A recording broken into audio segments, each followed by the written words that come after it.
change? As you've seen a lot of it over the last 10 years or so, haven't you? Yeah, when I first came, it was probably most of the members will remember how the ground looked back in 2006, and for many years it did. But the development has changed things massively, I guess, with that far end when you play a 2020 game and you've got all the flats and there's people out in the balconies. The atmosphere is outstanding. You look back at the pavilion and it's modern. It looks good, and now the lights have gone up. So the club has changed shape a fair bit, and hopefully that will mean that there's a lot more to come for the club in the future. You get the internationals and bits and bobs, and then the players here, hopefully the facilities will keep improving for them to continue their development. You mentioned the internationals, obviously played for New Zealand, what have you, but essentially gave that up to come and play for Gloucestershire.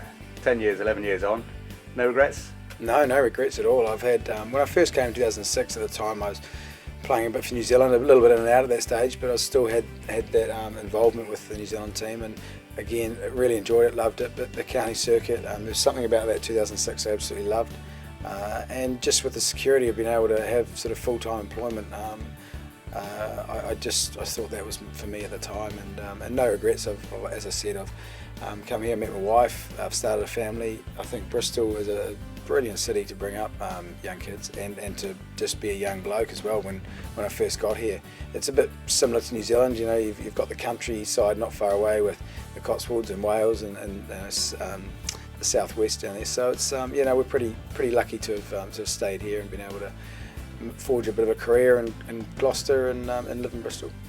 Bit of a fan's favourite as well. I mean, they've taken you in, and I must enjoy sort of relationships with them as well, I take it.